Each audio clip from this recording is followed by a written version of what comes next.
Pembangunan telah memberikan maksud menggabungkan pengeluaran keseimbangan ekonomi dan juga sosial dengan kehadiran teknologi yang canggih untuk membawakannya ke arah pembangunan yang optimistik. Selain itu, pembangunan juga adalah untuk meningkatkan kualiti hidup sesebuah negara ataupun sesebuah tempat.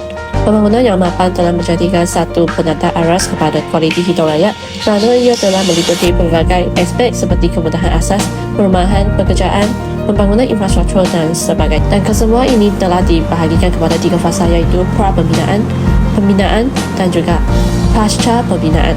Projek yang kita digaji adalah projek perumahan Sirah Hijauan Phase 2D. Ia bertempat di Ampang, Selangor dan pemaju adalah IJM Leng Berhad. Fasa ini terdiri daripada unit link warehouse dan direka untuk menyediakan persekitaran yang eksklusif serta harmoni dengan alam semula jadi. Objektif bagi projek ini adalah menyediakan kediaman berkualiti yang mesra alam dan sesuai untuk keluarga moden.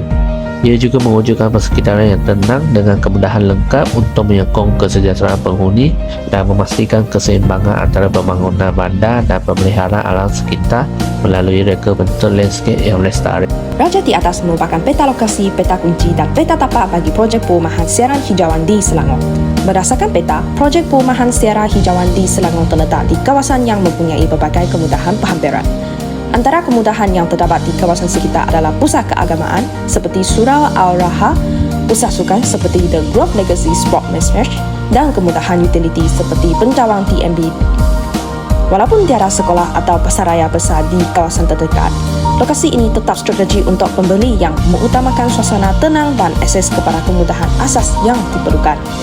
Struktur organisasi, Datuk Yong Ling merupakan pegawai eksekutif, Datuk Chai Kin Song merupakan pegawai operasi, Son Wei Fong merupakan pengurus besar kanan wilayah selatan, Tan Ki Lee merupakan pengurus besar akaun dan kewangan, Li Chil Chong Po Ling merupakan pengurus besar jualan dan pemasaran kumpulan, Fang Kuan Kin merupakan pengurus besar pengurusan kualiti kumpulan, Gong Su Ying merupakan pengurus besar wilayah utara, Jin Pin Po Hu merupakan pengurus besar wilayah selatan, Tanah Nasa, Chan Kin Sing merupakan pengurus besar Sarawak, Stephen Goh Kiat Lee merupakan ketua wilayah Sabah.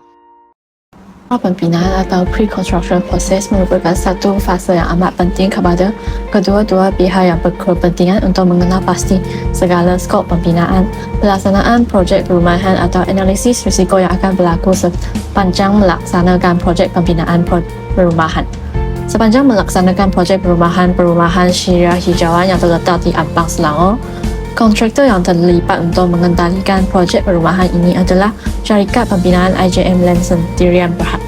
Selain itu, proses penetapan tempat juga penting dalam fasa ini kerana ia melibatkan penetapan spesifikasi bahan mentah kepada setiap kategori untuk memastikan bahan mentah yang digunakan adalah mempunyai kualiti yang tinggi dan tahan lama. Selain itu, iaitu kajian kemungkinan projek.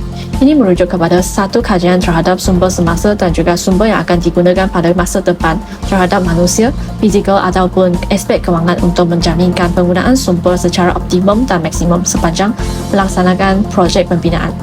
Ia juga menjadikan satu garis panduan yang digunakan dalam proses pembinaan untuk merendahkan eksternalitif negatif kepada alam sekitar dan juga sosio-ekonomi setempat. Seterusnya, saya akan membincang tentang bahagian fasa pembinaan dalam projek perumahan Sirah Hijauan.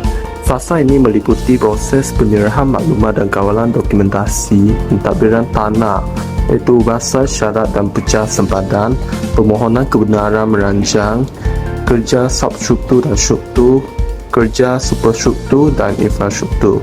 Penyerahan maklumat dan kawalan dokumentasi merupakan proses pihak IJM Land Berhad menyerahkan setiap dokumen penting yang berhubungan dengan projek kepada pihak yang bertanggungjawab. Bagi pentadbiran tanah pula, syarikat IJM Land Berhad perlulah melakukan proses pertukaran daripada tanah terbiak kepada kawasan perumahan Sirah Hijauan. Permohonan kebenaran merancang merupakan proses rasmi untuk merencadang perancangan guna tanah mengikut Akta Perancangan Bandar dan Desa 1976. Proses ini memainkan peranan yang penting untuk memastikan bangunan yang dibangunkan adalah mematuhi standard yang telah ditetapkan. Seterusnya ialah kerja substruktur dan struktur. Dalam projek perumahan Sierra Hijauan, kerja substruktur melibatkan kerja pembersihan tapak, kerja tanah, kerja pembinaan asas dan sebagainya. Setelah tamat kerja substruktur dan struktur, proses pembinaan akan diteruskan dengan kerja superstruktur. Superstruktur dalam projek perumahan Sierra Hijauan melibatkan aktiviti pembinaan kolom dan rusuk bangunan, lantai, dinding, tingkap, pintu, bumbung dan sebagainya. Ini bermaksud, kerja superstruktur melibatkan aktiviti perancangan reka bentuk bangunan. Di samping itu adalah infrastruktur yang meliputi bekalan elektrik dan air, kemudahan jalan raya dan lampu jalan. Fasa pasca pembinaan yang terdiri daripada 4 aspek utama. Yang pertama, pengesahan kerja pembinaan. Dalam fasa ini, semua pembinaan mesti mematuhi pelan dan biaya yang telah diluluskan oleh pihak berkuasa tempatan. Ini termasuk keperluan teknikal seperti peraturan bomba dan keselamatan kerja. Pemeriksaan dilakukan oleh profesional seperti arkitek untuk memastikan bangunan memenuhi semua syarat. Akhirnya, Certificate of Completion and Compliance dikeluarkan untuk mengganti CFO sejak tahun 2007 sebagai pengesahan bahawa bangunan telah disiapkan sepenuhnya. Yang kedua, CJ Pengakuan Penyiapan dan Pematuhan. CCC adalah pengakuan rasmi yang dikeluarkan oleh profesional seperti arkitek atau jurutera bertauliah.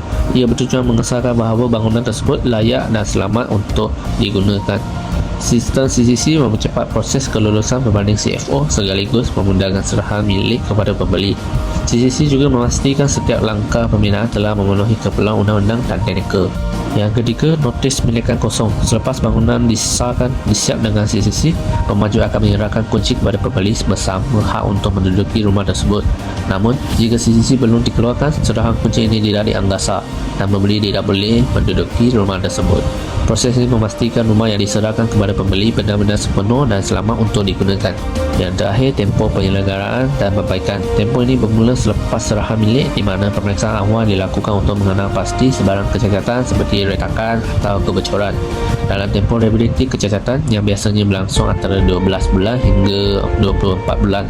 Pemaju bertanggungjawab memperbaiki kerosakan tanpa kos tambahan kepada pembeli. Selain itu, penyelenggaraan berkala seperti servis sistem pipe, pemeriksaan keselamatan juga dilakukan untuk memastikan bangunan kekal dalam keadaan baik. Terdapat 4 aspek perundangan iaitu Akta Kerajaan Tempatan 1974, Akta Perancangan Bandar dan Desa 1976, Akta Jalan, Parit dan Bangunan 1974, Akta Kualiti Alam Sekeliling 1974. Yang pertama ialah Akta Kerajaan Tempatan 1974. Akta Kerajaan Tempatan 1974 adalah undang-undang utama yang mengawal selia penubuhan, peranan dan fungsi pihak berkuasa tempatan di Malaysia. Akta ini menetapkan struktur organisasi, tanggungjawab dan kuasa pihak berkuasa tempatan dalam menguruskan kawasan pentadbiran mereka. Yang kedua ialah Akta Perancangan Bandar dan Desa 1976. Seksyen 5.1 Akta 172 menggariskan bahawa pihak berkuasa perancangan tempatan PBPT harus merujuk dan mematuhi undang-undang khusus yang berkaitan dengan perancangan bandar dan penggunaan tanah.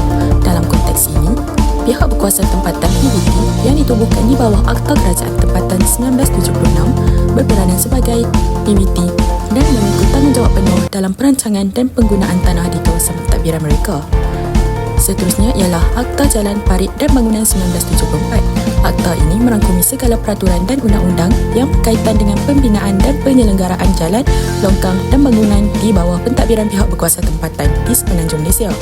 Akhir sekali ialah Akta Kualiti Alam Sekeliling 1974. Akta Kualiti Alam Sekeliling Pindaan 2012 dan Akta Kualiti Alam Sekeliling 1974 adalah undang-undang penting yang bertujuan untuk melindungi dan mengawal selia pencemaran alam sekitar di Malaysia. Halangan dan cabaran projek pembangunan pertama adalah alam sekitar. Keadaan cuaca yang tidak menentu seperti hujan lebat, ribut atau suhu yang terlalu tinggi boleh menjejaskan jadual kerja. Halangan kedua ialah kewangan. Bajet tidak mencukupi, kenaikan harga bahan binaan, kos buruh yang meningkat atau perbelanjaan tidak dijangka seperti keperluan untuk membeli peralatan tambahan boleh mengakibatkan kos projek melebihi anggaran awal. Halangan ketiga ialah tenaga kerja. Kekurangan pekerja mahir sering berlaku kerana persaingan dalam mendapatkan tenaga kerja atau kekurangan latihan dalam kalangan pekerja tempatan. Implikasi projek pembinaan Sierra Hijauan Selangor. Kesan projek pembinaan skim perumahan. Projek pembinaan skim perumahan mempunyai pelbagai implikasi yang meluas dalam aspek ekonomi, sosial dan alam sekitar. Secara ekonomi, projek ini merangsang pertumbuhan ekonomi yang mewujudkan peluang pekerjaan dan meningkatkan pelaburan dalam sektor pembinaan dan perkhidmatan yang berkaitan. Secara sosial, ia dapat meningkatkan kualiti hidup dan menyediakan perumahan yang selesa dan mampu milik serta membangun komuniti yang berdaya tahan. Namun, ia juga membawa isu-isu kepada peningkatan kos sara hidup, kesesakan lalu lintas dan tekanan terhadap infrastruktur awam yang tidak terancang dengan baik.